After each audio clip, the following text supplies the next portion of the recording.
Yes, today we will study about figures of speech. Figures of speech which we use to write in critical appreciation also.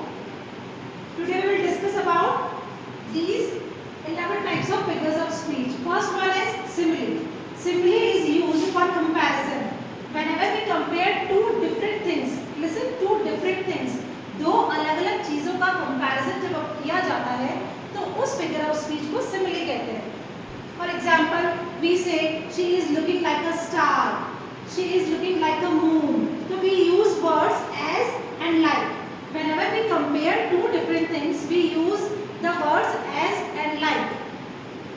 Here we have used like. She is looking like a star. Second one is metaphor. The same thing. There is a comparison in simile and in metaphor also. But there is a difference in simile and metaphor. Simile में हम like और as word का use करते हैं comparison के लिए, लेकिन metaphor में like और as word का use नहीं किया जाता है. For example, we say John is a donkey. तो donkey अपन ने किस sense में लिया है? अपन ने John को donkey से compare किया है, but we have not used the word as and like. हमने ये दोनों word use करे बिना compare किया है. That's why we are saying that here is metaphor and here is simile. Did you get the difference between simile and metaphor? Do you understand? Third one is personification. Personification is मानवीकरण. जब हम किसी निर्जीव चीज का मानवीकरण करते हैं, जैसे हम बोलते हैं कि हवा की आवाज बहुत अच्छी आ रही है. For example, sound of mountain has traveled all around. जब अपन साउंड करते हैं माउंटेन्स में अगर अपन कुछ बोलते हैं तो वो साउंड इको करता है. कभी ध्यान दिया है? इको करता है. तो वो जो, और इसके अलावा भी बहुत सारे निर्जीव चीज़ों को अपन कहते हैं कि मुझे इसकी आवाज़ बहुत अच्छी लग रही है या ये बहुत सुंदर है. तो उन जो निर्जीव चीज़ों का जो मानवीकरण किया जाता है, दैट इज कॉल्ड पर्सोनिफिकेशन. उनको अपन पर्सोनिफाई कर रहे हैं, एज अ पर्सन यूज कर रहे हैं. बहुत सारी ऐसी चीज़ें अपन जनरल लैंग्वेज में भी यूज करते हैं. Next one is hyperbole. Hyperbole is बड़ा चढ़ाकर बात को कहना. जैसा अपन कभी कहते नहीं है. एक गाना है, तुमने सुना हो, बिना पारे के ही बजे घुंघरू, सुना है? तो this is an example of hyperbole. Means अतिशयोक्ति. जैसे मैंने बोला कि I saw 10,000 flowers at a glance. मैंने एक बार में 10,000 फूल देखे. क्या ये पॉसिबल है? नहीं है. तो अपन जो ऐसे बड़ा चढ़ाकर बातों को जनरली भी अपन डेली में यूज करते हैं, अपन बोलते ही अपन जनरल लैंग्वेज में, अब वो रियल में नहीं होता है.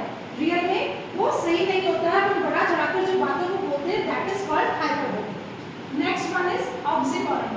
ऑक्सीमोरन मींस जब दो कॉन्ट्राडिक्टरी वर्ड्स एक साथ यूज में लिए जाते हैं. फॉर एग्जांपल, यहाँ लिखा है स्वीट सॉरो. सॉरो मींस दुख. तो how can be sorrow is sweet? Sorrow sweet कैसे हो सकता है? तो बहुत सारे अपन ऐसे वर्ड यूज करते हैं जो कि आपस में विरोधाभासी होते हैं, लेकिन दोनों को जब एक साथ यूज किया जाता है, that is called oxymoron. Next is onomatopoeia. Onomatopoeia is the sound. किसी भी प्रकार की जो आवाजें आती है. For example, here is the sound hiss. Hiss is the sound of hiss. Hiss किसका साउंड है? हिस. Which animal sound is hiss? Yes, speak loudly. It is the sound of snake. Snake. You don't know the sound of snake? Yes. All that types of words which present the sound of anything that comes in onomatopoeia. Next is alliteration. Alliteration is the repetition of the sound. Repetition of the sound. For example, she sells seashells on the sea. यहाँ पर कौन से word का repetition हो रहा है? सी का.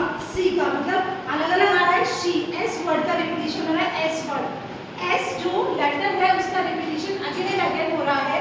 She sells seashell on the sea. मतलब समुद्र पे जाके वो सीशेल्स बेच रही है, बट यहाँ पर कंटिन्यूअसली रिपीटेशन हो रहा है एस का. That's why here is the figure of speech alliteration. Next is assonance. Assonance is also same the repetition of the sound, but it is the repetition of only vowels. It is the repetition of vowels. How, now, cow. These types of repetition is called an alliteration and assonance. But what is the difference between alliteration and assonance? In alliteration, there is the repetition of consonants, and in assonance, there is the repetition of vowels. Next is synecdoche. It means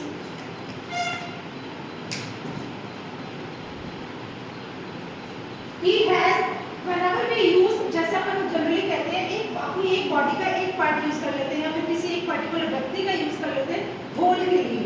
When we use a single word for whole and when we use the whole word for a part, एक part के लिए single का use, एक part के लिए whole का use करना और एक होल के लिए पार्ट का यूज करना, वो इसके अंतर्गत आता है. For example, he has gone on new wheels.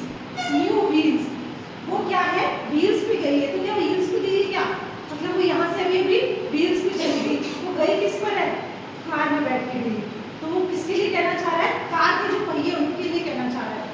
That is the example of synecdoche. Next is apostrophe. apostrophe जब अपन किसी को एड्रेस करते हैं, किसी को संबोधित करते हैं, O listen, O captain, O mayor, इस टाइप से जो अपन वर्ड यूज करते हैं, that comes in apostrophe. O captain, ये जो वर्ड है ओ यहाँ पर पर्टिकुलर आएगा. इसका मतलब अपन किसी को एड्रेस कर रहे हैं, किसी को संबोधित कर रहे हैं.